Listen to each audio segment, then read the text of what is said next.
I usually like to start more, but well, hello everybody. Thank you very much for selecting our contribution for this conference and the organization and timekeeping and sharing.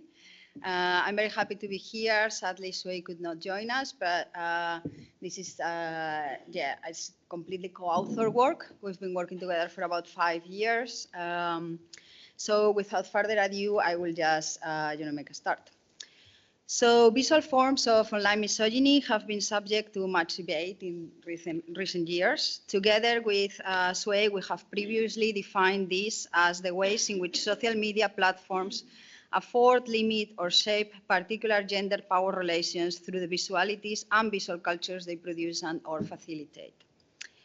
Today, we offer a few reflections on visual gender hate and everyday surveillance by examining a case of digital vigilantism or digital vigilantism first, and second, noticing examples of gender vigilantism, paying particular attention to the use of visual data as ways of identifying, shaming, and controlling women. So we first turn to Patrick. He was the target of a sexual harassment accusation by a digital vigilante group. And this accusation was interpreted in different ways, depending on who was doing that interpretation, the target, the accusers, the bystander, and the platforms. So some of them interpreted that as harassment or doxing, and some others interpreted that as a form of activism. As a side note, I will present here Suay's and my collective interpretation of the case study only. If you want to read more and plug in the book in here, the book is coming out and has a full chapter on this. Sorry, no shame here. Okay. In early 2023, a self-proclaimed vigilante group in England created a range of social media accounts, primarily Instagram, with the purpose of exposing predatory men, local heterosexual cisgender men. Posts labeling these men as sexual predators were shared alongside the individuals' full names, photographs identifying them, information about home address were available, workplace address, with links to sites that would identify them, phone numbers, as well as phone numbers of like their manager, stuff like that. And also detailed descriptions of social activities. So which bars they would visit, which kind of social groups would they join, and so on. So the online group, the guy's name is not Patrick, obviously we've anonymized that, I should have said that. And we are calling this the Me Too Vigilantes, but that was not the name of the group, okay? So this group were both warning women to stay clear of these men, as well as seeking justice for the harassed women. And the post encouraged users to take action. So encourage users to call the managers, to go and harass them offline, all right? Reaching that gap between the screen and the street, I guess. So in the case of Patrick, this online accusation was spread first to the local theater group that he belonged to. And then the theater group opted to ask him to leave the group, and within like 3 days, the group posted a post publicly disassociating themselves from Patrick. So within the space of 2 months, every member of Patrick's local social and employment-related networks knew of the case, were able to identify him on the basis of photographs, and didn't really want to have much to do with him. Patrick didn't leave his house except for work for about a year. So during this time, obviously, Patrick was really trying to get those posts removed. And you probably guess that this was a big problem. So he was in big trouble doing this. The responses came back uniform and automated. Instagram's moderators or their automated equivalents found no violation on the content. Eventually, though, Instagram did remove the content, but because of copyright infringement. Yeah. By that point, the photograph had circulated widely, and then the Vigilante group reposted the photographs on other platforms, and then until copyright claims were made again, those photographs stayed up there. So Patrick, like anybody else, was left to fend against the wills of techno-patriarchy. So what this case study highlights, in our opinion, is questions of narrative in harassment, or questions of narrative involving case of harassment. So harassment operated under the guise of vigilantism sometimes goes unnoticed or is misjudged by social media content moderator and content creators. This gap or lack of ability on the side of platforms often leaves the targets with little recourse for action while validating vigilantism's ultimate goal, collective defense of the public good.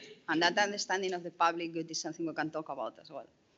So no violation, no flag content, the image stay, there's copyright infringement, delete. So always going along with making money, right?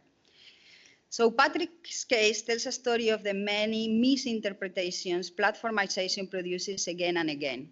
This case study draws attention to the range of issues that are commonly misjudged in the context of social media. Content moderating in itself has been subjected to quite a bit of controversy due to the varying interpretations moderators have made.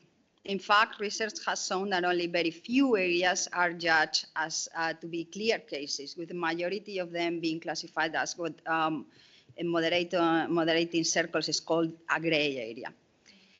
This includes, for example, satire, sarcasm, impoliteness, mocking, vulgarity, and harsh criticism, among others. But the problem with moderation, we think, is not just a matter of training, right? Because moderators often get really blamed for that.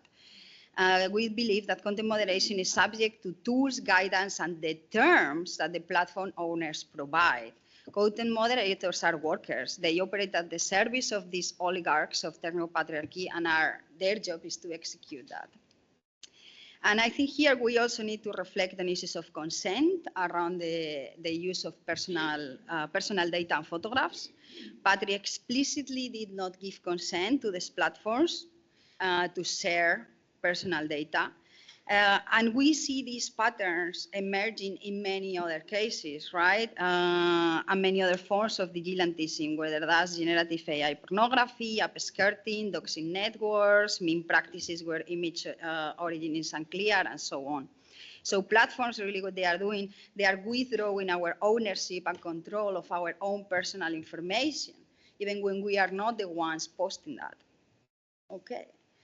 And now we turn to people who are in the public eye, okay? So going from like a regular run-of-the-mill individual to people in the public eye.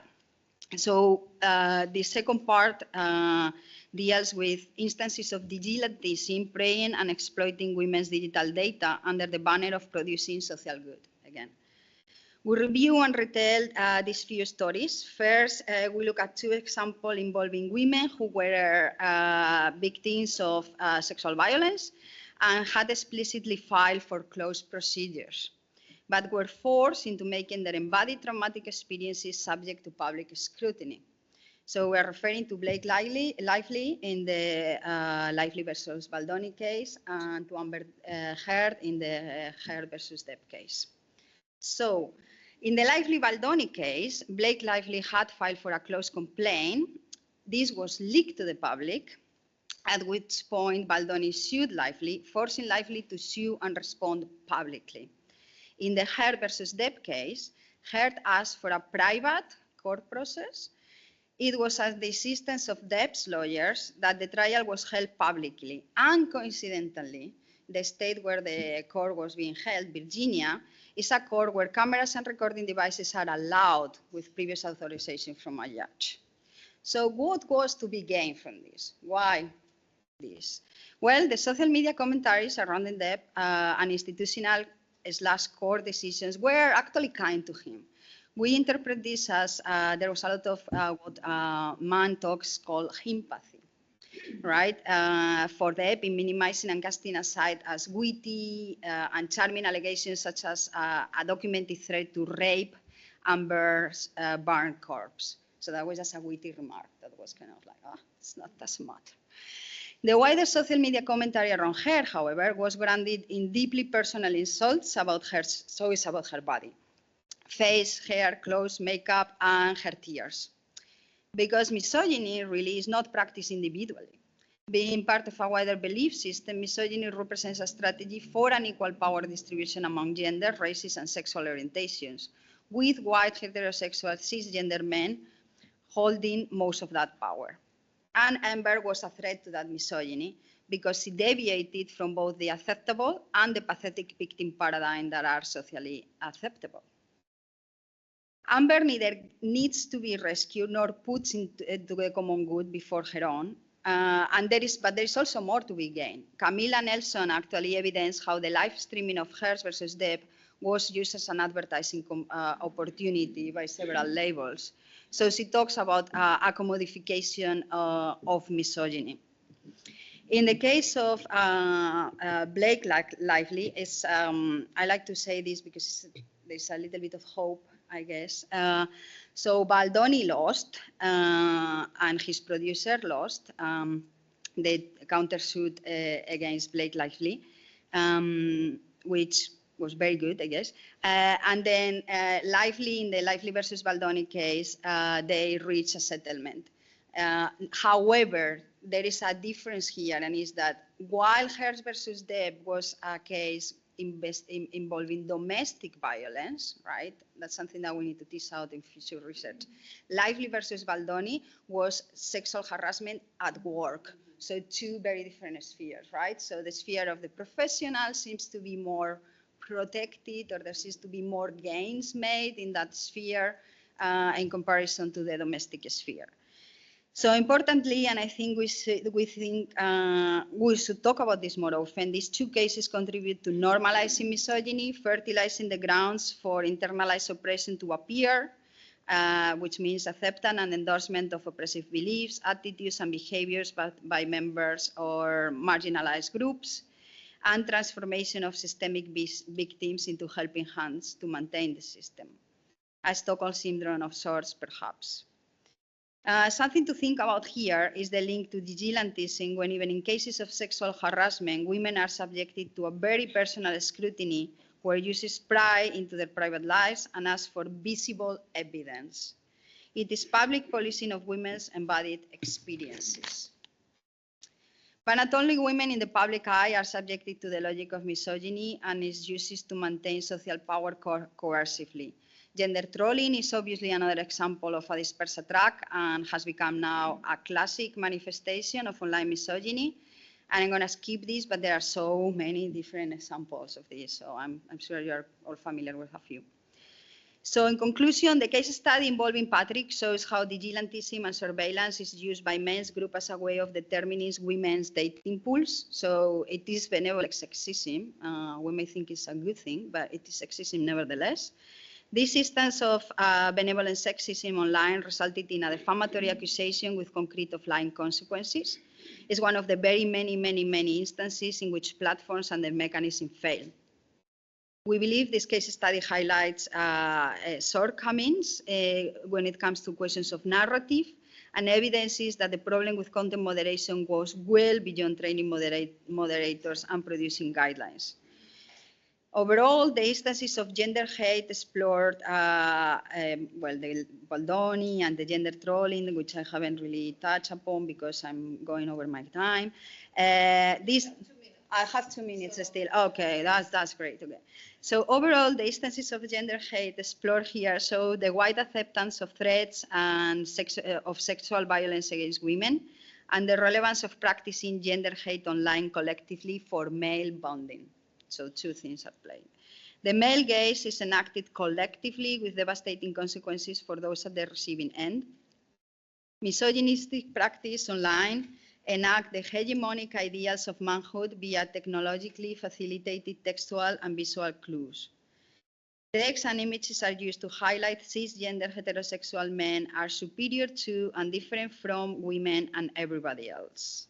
It is from this supposition that gender hate is articulated, and it is in co-construction with platformization that gender hate is materialized because they're of 1, gender bias in platform design, 2, the socio-technical character of gender experiences, practices, and identity performance, 3, the invisibilization and high visibility of gender group practices and politics, 4, the appropriation and subversion of affordances for challenging gender narratives, and 5, the platform governance of gender practices.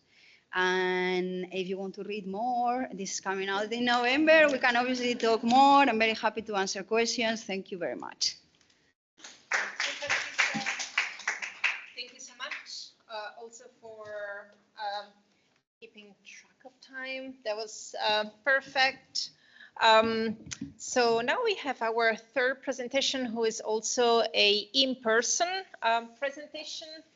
And so we have Fiza Vasuveda, and Fiza is an academic fellow at the University of Helsinki, and their current research focuses on the intersection between religion and technology. So welcome, Fiza, and your presentation is here.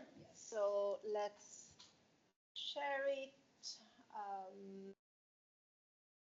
Screen and this one here.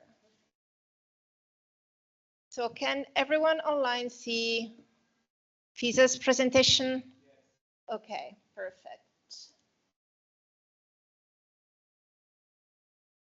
Okay. Awesome. I'll leave you the floor, Fiza. Thank you.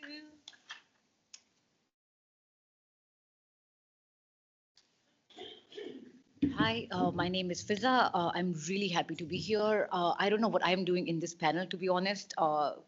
My work is not related to feminist approaches or feminism as such, but nonetheless, I'm really happy to be here.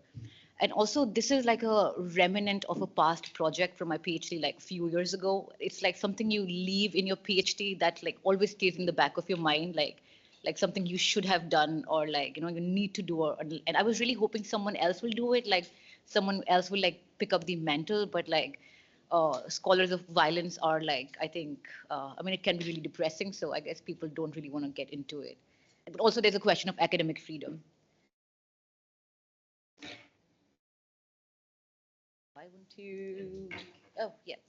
For those of you who are not aware, let me just contextualize like very briefly. So in 2014, we had this Hindu Nationalist Party who came to power with Narendra Modi, who became the Prime Minister. He's still the Prime Minister of India.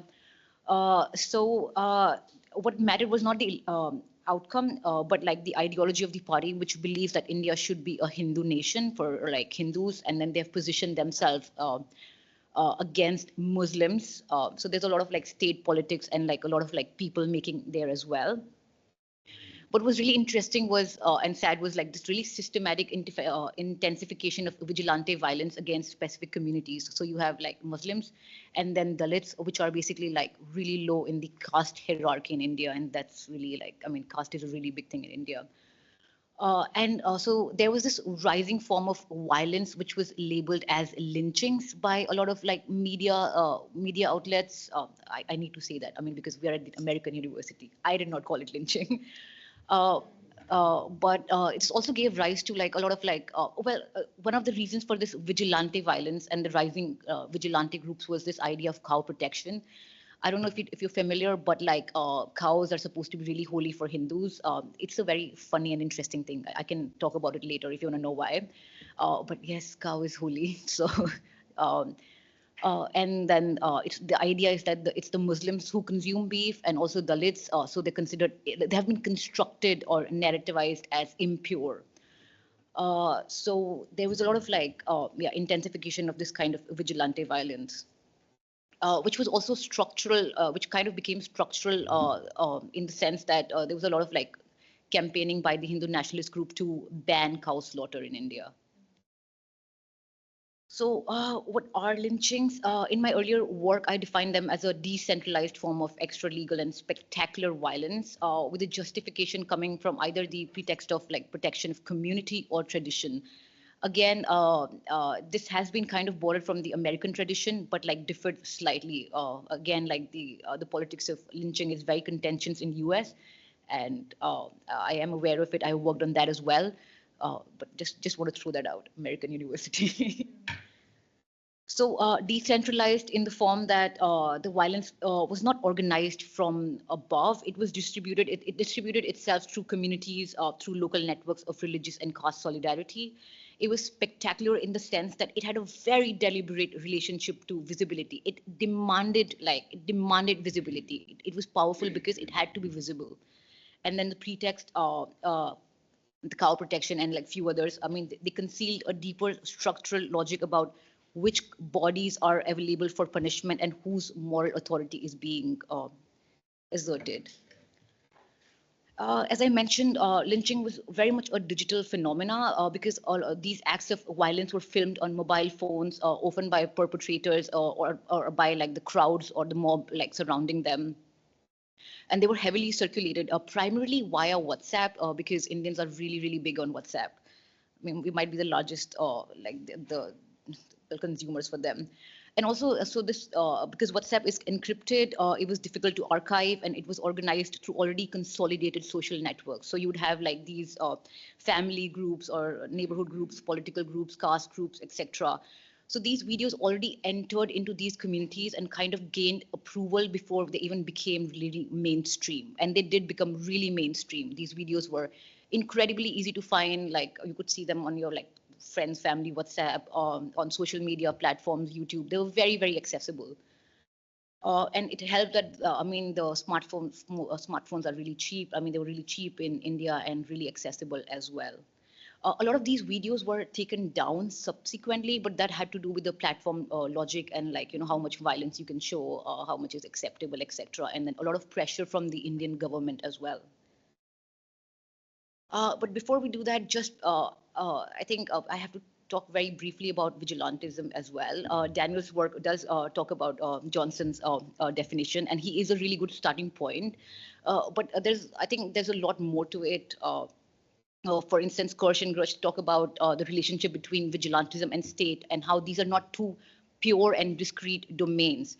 Like the membrane between vigilantes and state is always like porous, and it's you can just like play around with it. And I think in a way, a lot of ways, we see that contemporarily as well.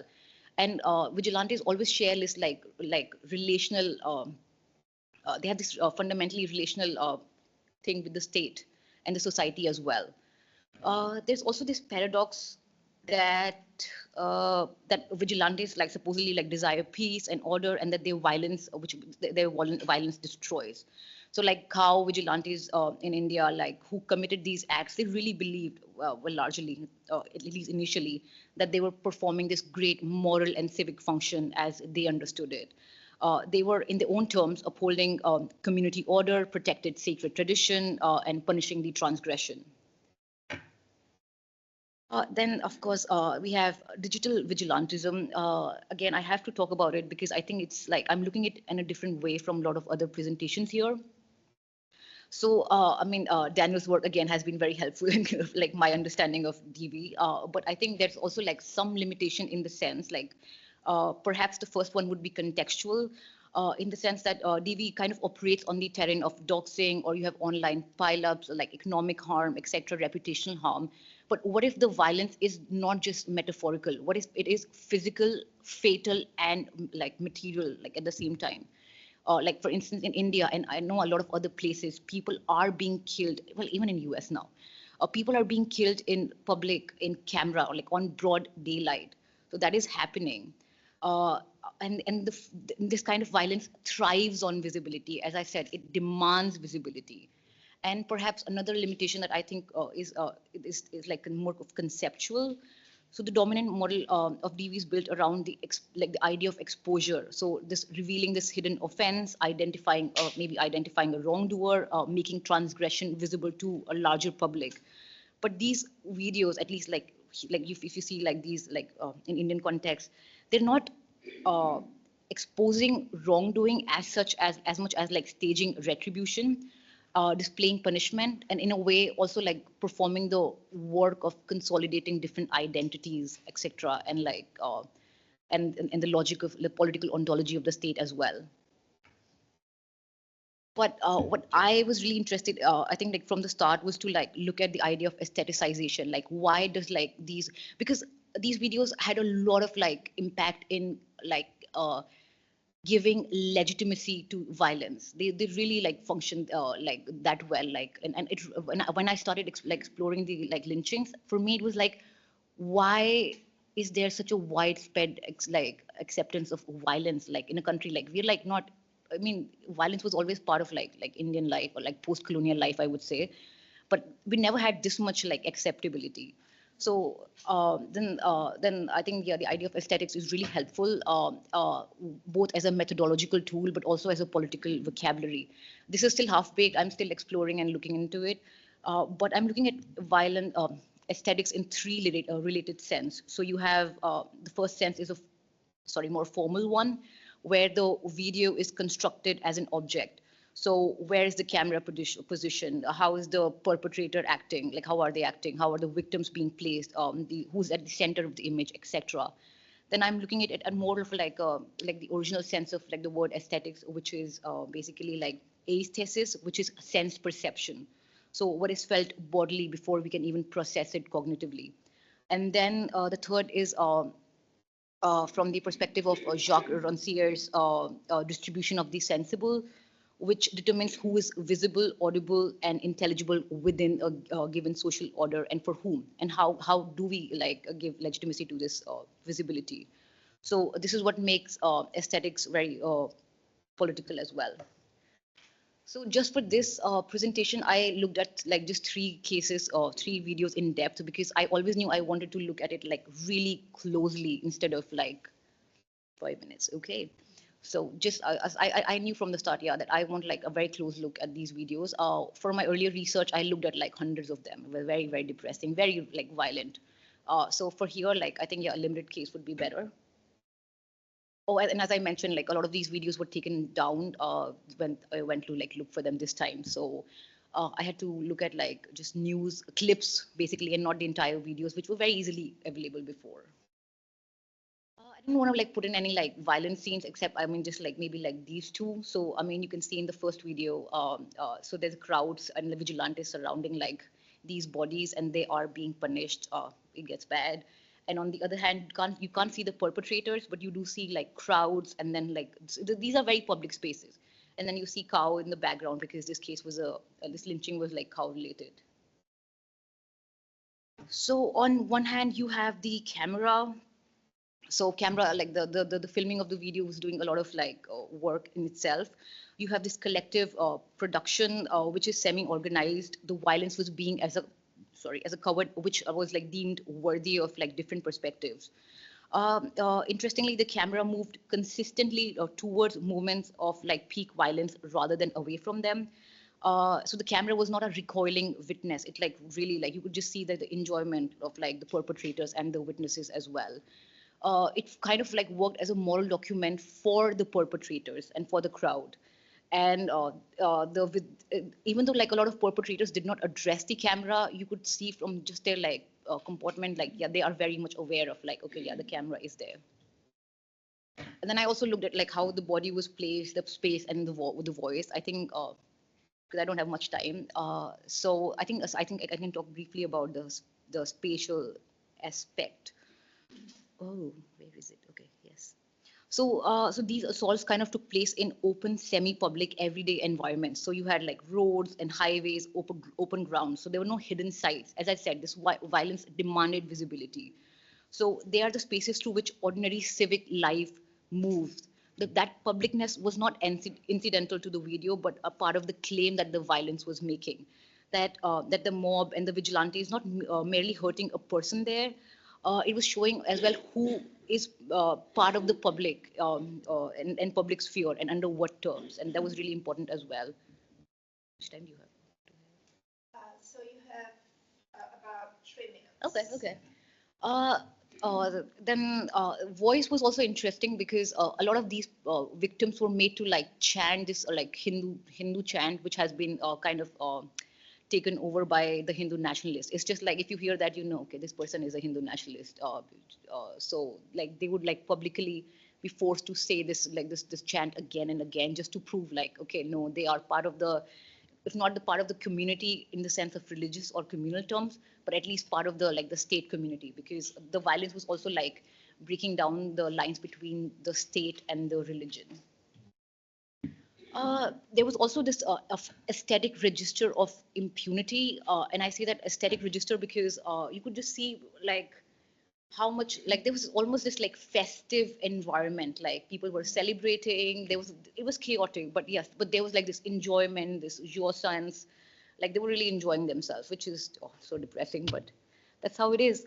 So before we even know before we even know the details of the persecution or even the political response, the video was already telling us something about the social power through this aesthetic register of impunity. It tells us who expects to act without consequences. Okay, I'll just come here. I think one thing that has happened is that these lynching videos were not isolated media objects, but like these concentrated instances of broader aestheticization of violence in India.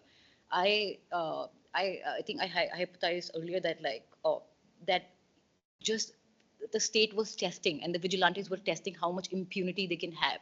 So it was just like crossing the line little by little by little by little. So in a way like that now, aestheticization of violence against like these specific communities is very, very normal. Like you have like these videos coming up like of like caste or like or religions or religious humiliation, like destroying of their homes and shrines, or even like police violence, and this entire spectacle of like Hindu nationalist has been like a spectacle of like humiliating the other while constructing themselves as a community.